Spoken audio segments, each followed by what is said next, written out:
yang direncanakan dalam pembangunan bisa termanfaatkan secara optimal dan mencapai sasaran guna membangun peradaban. Humas Indonesia menggelar The First Indonesia Government Public Relations Award IGA 2023 dengan tema Komunikasi Publik untuk Peradaban Bangsa yang digelar di Hotel Claro Rabu 14 Juni 2023. Kegiatan ini diawali dengan konferensi yang dibuka secara langsung oleh Asisten Pemerintahan dan Kesejahteraan Rakyat Andi Muhammad Yasir, mewakili Wakil Wali Kota Makassar sekaligus sebagai keynote speaker. Dalam kesempatan tersebut, Andi Muhammad Yasir menyampaikan tujuan komunikasi publik guna memastikan lembaga publik akan lebih akuntabel dan kredibel dalam menyediakan informasi dan dokumen sesuai permintaan publik. Selain itu, Andi Muhammad Yasir juga memperkenalkan terkait lorong wisata yang menjadi salah satu program Wali Kota dan Wakil Wali Kota Makassar. Pembangunan tidak hanya di pusat kota, tetapi hingga ke pinggiran dan lorong-lorong agar kemanfaatan akan pembangunan dirasakan oleh seluruh lapisan masyarakat. Demikian ujar Yasir.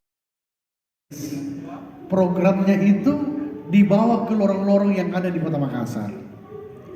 Karena paradigma wali kota kami adalah pembangunan seutuhnya itu adalah bukan pembangunan yang ada di dalam protokol, adalah pembangunan yang ada di pinggiran, pembangunan yang ada di dalam lorong-lorong yang dapat menyentuh seluruh lapisan masyarakat. Selain itu, dipamerkan pula berbagai hasil karya kerajinan UMKM dari Kota Makassar guna memperkenalkan berbagai produk UMKM Makassar.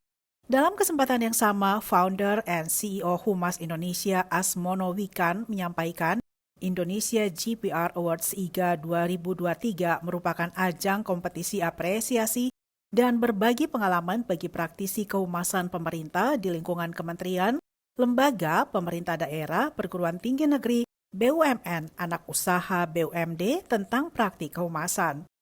Sebuah kebahagiaan berada di Kota Makassar sebagai kota smart dan kota etnis.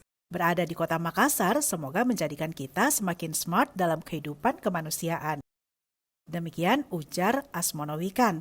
Kegiatan konferensi yang digelar menghadirkan beberapa narasumber, diantaranya Rektor Universitas Fajar, Dr. Mulyadi Hamid, anggota Dewan Pers, Ketua Komisi Penelitian, Pendataan, dan Ratifikasi Pers Atmaji Sabto Anggoro. Demikian untuk Smart City People.